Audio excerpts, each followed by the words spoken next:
Welcome back, everyone. We just got done watching SMC Part 4, The Dream Arc. So I have lots of notes, and I actually have to write mine down. David has a great memory. I do not. You're good. So we're going to start with the first movie, of course. I don't know. I have to say, like, overall, I could honestly do a Mystery Science Theater 3000 vibe with all the innuendos. I mean, Right. One word kept coming to mind. Phrasing.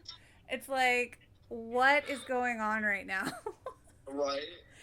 So, like, honestly, the animation is the biggest thing. You had said Right. that. I mean, the animation is like this perfect marriage of 90s and new, and it's crisp, it's clean, it's beautiful.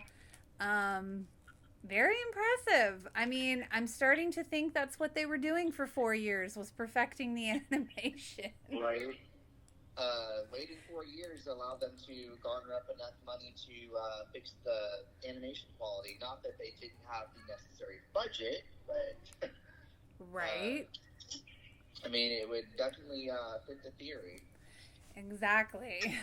So, So, I have to say, like, let's see. I did find it funny how Isagi's like, oh, hey, Mom, I'm going to sleep over at Mamo's. No big deal. She doesn't care. She didn't even say anything. Now, if I recall, she had to lie to Mom in OG. Like, she did. So yeah. that was going somewhere. That was funny. Yeah. What a huge difference. That was a switch. Extremely. The bell for Chibiusa is much smaller, and it's very pretty. It's much prettier. You had said that could be what, a Q-Posket? Q-Pots. Q-Pots. That's right. Q-Pot merch, because they make all those little expensive jewelry pieces, like the brooches. Oh yeah. They even made speaking of this, they made the I don't know what it's called. I have the stupid thing. The thing that Pegasus. I'm gonna look like such a noob. The thing that Pegasus is in, the Stallion Reeve. Words are not coming to me. They made one of the Stallion Reeves, so I feel like if they did a future Q-Pot collaboration, they should do one for Sailor Moon Eternal, which I'm surprised they don't have one, but that would be the perfect thing to put in that, jewelry lineup, is the little bell. Oh, definitely. Right? Absolutely.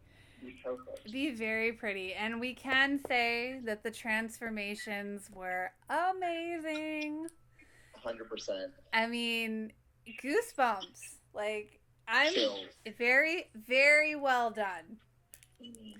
So, I'm gonna be straight. Now Helena's voice left a little for me. It left a little for me. Like, I just, I don't know. And I think, as I told you, I think it's because she sounds too sexy instead, because seductive. Yeah. Well, the thing is now Helena was very bitter. She was very angry. Right. And you got that near the end a little bit, but most of the time she just sounded like she was trying to seduce someone. Right. Which I'm gonna jump back to the 90s Nehelenia. Especially if you look at the way she's portrayed in the original English dub. She's such a hateful person. Like, you can see the hate and the fact that she just loathes Sailor Moon throughout the entire thing. You don't really feel that in this movie from her until the end. You do, but like in the beginning, you don't. So it's kind of weird to see her like that until the end. Right. So I totally understand where you're coming from.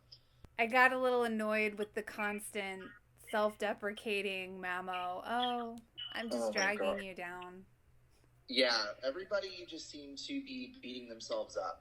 It was like, ring, ring, I'm going to need some therapy. Can I get a therapist on the line?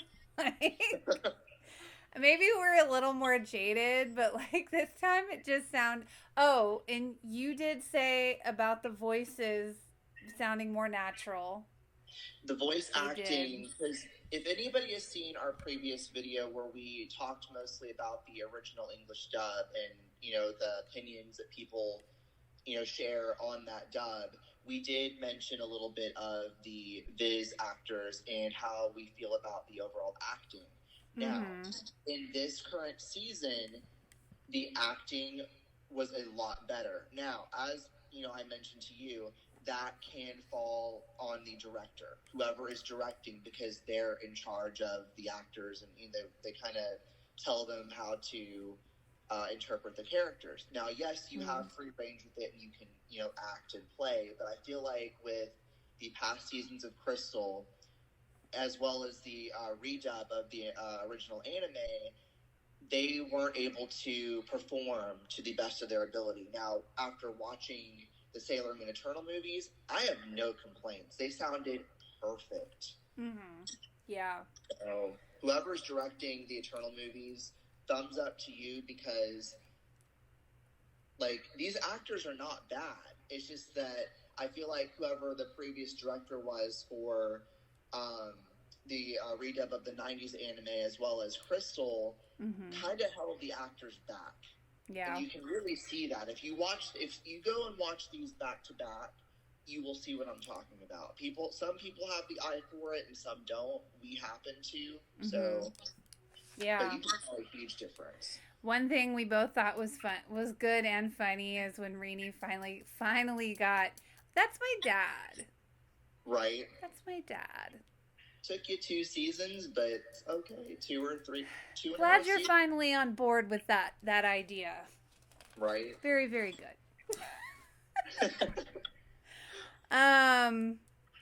Yeah, I thought it was kind of funny. Maybe I'm wrong for this, but when Amy's mom was like, "I've been a bad mom." That was pretty random, and it was funny, but it totally threw me off. I don't recall that being said. Now, I could be wrong, but that was just funny to me. Right. And then I did think it was interesting how they kept referring to each other as Princess Mercury, Princess Venus, Princess Mars. And of course we know why that's coming, but it always throws me a little bit. But yeah, I really think that they did an amazing job with the transformations, the melding of the 90s with the new. That was a huge deal. I really hope that this is the direction that they are going to continue with Stars. Now, I'm heard a rumor we are getting Stars, so fingers and toes crossed on that one. That has been confirmed, and okay. I will give a small shout out to Sailor Moon Obsession, because I believe that's where I heard it from, and this is like a few months back. I think this was back when the Japanese movies were hitting theaters, so January, February. I think it was around February that I had seen, I believe it was her. And if it wasn't you, Sam, I apologize. But I believe it was her who tweeted out that, these have been confirmed. But we haven't, heard anything from Toei themselves, but, and, we'll obviously update you on that information if we're somehow incorrect, but I believe it has been confirmed. I'm at least 90% sure. So. Cool. Well, yeah, that's the other thing I will say, going back to the self-deprecation moment, was when Rini was all like not confident, and I'm like, she's 900 years old, and if she couldn't get confidence in nearly a millennia, that doesn't give me a lot of hope. No, that doesn't give the rest of us a lot of hope here. Plenty of time. I personally think 900 years is plenty of time, but Oh, and Ray's grandpa looks completely different. Yes. He's not so silly pervy, short, balding. Right. He's like tall and has hair and a deep voice. I'm like, Oh. Completely different. Yeah. That Who threw me are you? off. Right? Where did you come Where did exactly? Um yeah, you had mentioned the direct translations were pretty different for you with the names. So, just to elaborate on that, just to add some clarity, what threw me off was if anybody's watched the Viz Media dub, is Viz Media does not have the rights to what is the Eternal Movies on Netflix. This is their actors. I'm going to change the subject just a little bit, but just so people know, Netflix holds the rights to the Eternal Movies, not Viz. The actors were brought on board to add consistency, also because they're the current voices of the characters in the new dub. But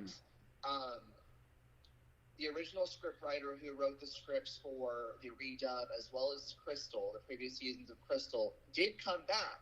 But if you guys watched all of the redub of the 90s classic series as well as Crystal, you will know that the translation they chose was, instead of Mamo-chan, they said Mamo. Or they would just say Usagi or Mako instead of Mako-chan or Mamo-chan. Whereas in the Eternal movies, they dubbed that. So instead of saying Mamo and Mako and Ami, they actually said Mamo-chan, Mako-chan, Usa-chan, Usagi-san. Yeah. Like they those Japanese terms, the phrasing, they actually dubbed. And so every time I would hear that, it just threw me off because I'm so used to hearing that only in Japanese. So hearing it dubbed into English was just so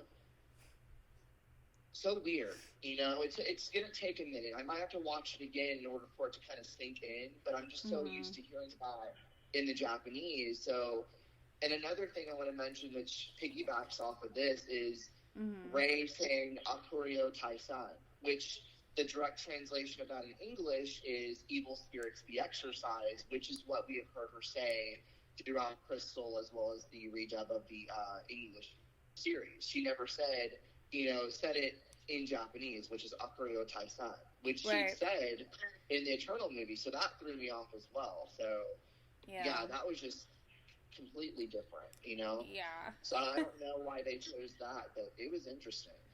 Right. Yeah, I think even though as good as Rini is, she still sounds whiny to me. Yeah, she did quite a bit of it. And then the Amazon's quartet, they were done very well. I was impressed with their animation and their voices. Like, I thought they really nailed those characters pretty well. I always think it's funny when Artemis has a crush on Mina, and then like that moment where he's like trying to keep her from falling, and then the rock falls on him and the blood runs down her hand. It's like shocking, and then he turns to his human, or it's called, because he's it's like his human form. His human form, yeah. And he's like, "Oh, that's why you can't transform. I gotta help you out." Right. Like, whoops. Yep. So at the end of one, I really liked the ending songs in the credits, and then we get that glimpse of Futaro kind of like waking up for part 2. And part 2 is a lot of the outer senshi, and I have to say, like, Michiru's little dorky fan was funny. I don't recall that. He was. And then you see the rings for Haruka and Michiru, and then, of course, Setsuna has one too. And I have to say, Setsuna was looking very hot. They were all, like, given that very grown and sexy vibe, all 3 of them. Right. And then Hotaro's just super cute. But then she's like, oh, time to glow up, Right, she had her glow up moment. And, let's see. I don't know. It's funny because we were saying that when Haruka said how, like, what was it? Hotaro can be a terror, and then Right, we're like, right. she'll never be as bad as Rainy, y'all. Come on. Yep. That is 100% true. Sorry to all people who love Rainy out there, but it's the truth. Let's just be real. It's 100% true. Yeah. She will never be completely. And then I have to say that, like, the ghost Helios and the ghost Rini, I didn't recall that. So, but I was like, was that new? But then I'm like, maybe it was in the manga. Like, I honestly can't remember at this point because it's like 5 a.m. So yeah, it is. And I have to say, like, again, with that grown and sexy vibe, everybody was definitely showing the cleavage. That was interesting because I don't remember that. Yeah, I don't recall that, but they definitely were showing lots of it, especially Haruka. Yeah. With the shirt. I really liked, Hotaro's awakening scene and the crystal hearts, and they were all very pretty. And the outer's transformation scenes. Yes. That was great. I wanna piggyback off of that. We finally, I know this has been a huge thing within the community for years since the original anime. We finally got a transformation for Sailor Falcon. And it was beautiful. They did it very well. They did. They did the wait. I mean, I wasn't really sure what to expect. I'll be honest, season 4 is not my favorite. I do love Helios. He is my favorite part, I think. And of course the transformations. But I just, like, it's never been my favorite, so I didn't really know what to expect on this. So I feel like with the way they upped the ante on the animation just really made it worth the wait. I mean, I would have liked to have gotten it sooner, and I hope we don't have to wait anywhere near as long for Stars. But, I mean, they definitely worked a magic on this anime. So, on their animation quality. So, that was nice. And I do have to say, what was up with Evil Granny's jack-o'-lantern talking stomach? What is... I don't remember that. Like, what the hell was that? So, as I was watching that part, when it first showed up, it made me think of a part in the 90s anime. There's a small part where it shows that, where Nehelenia communicates, like, she has, like, this shadow, and it comes up as Nehelenia's face on her stomach, and it's Nehelenia seeking through her, but it only does that one time.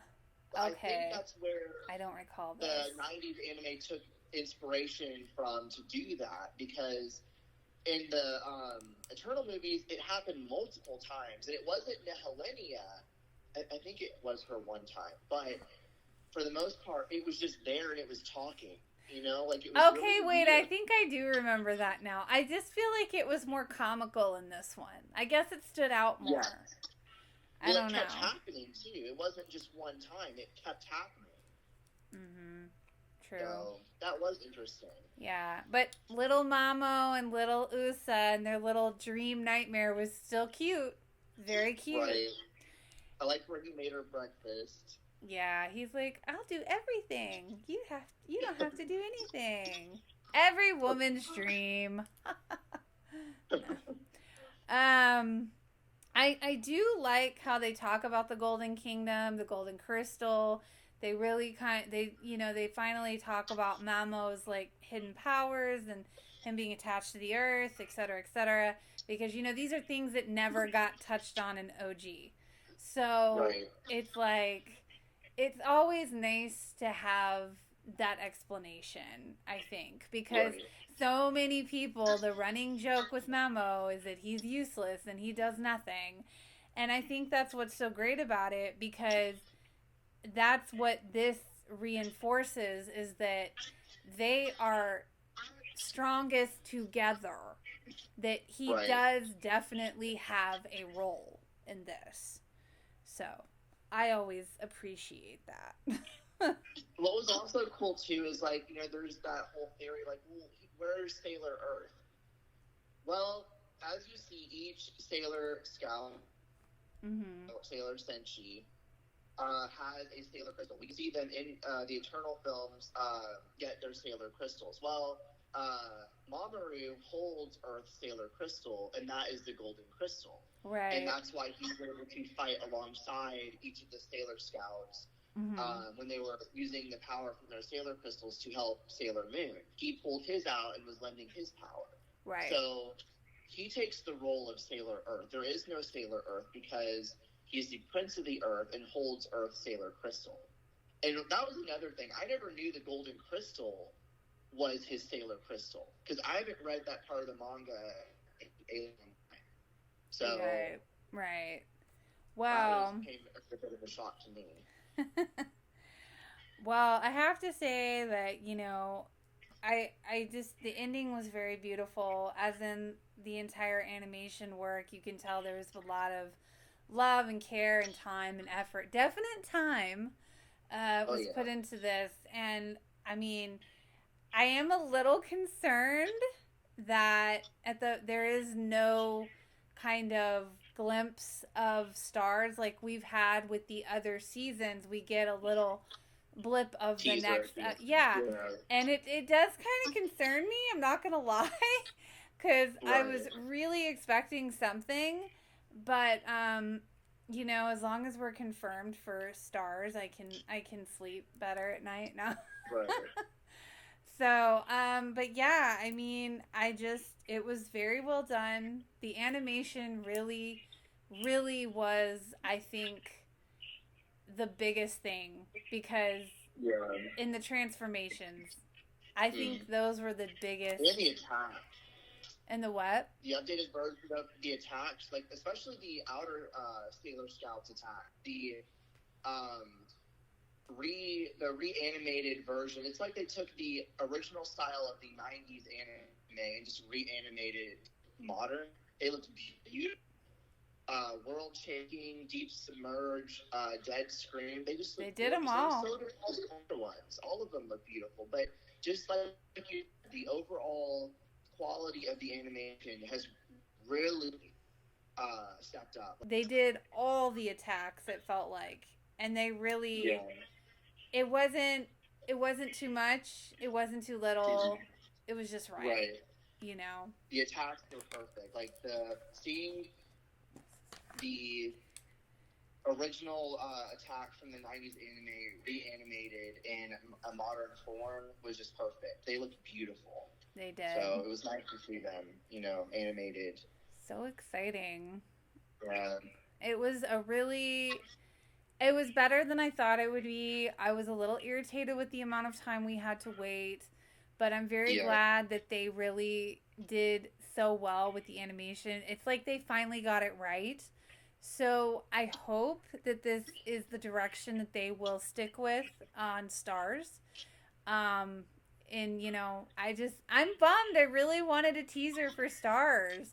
But I'm hoping that we will get one maybe soon, because I'm hoping that'll be for the 30th anniversary, which is right around the corner. It is next year. I know. It's crazy. So hopefully we hear something soon. Yes. I don't know. Well, that is all my thoughts. Did you have anything else that you wanted to touch on? I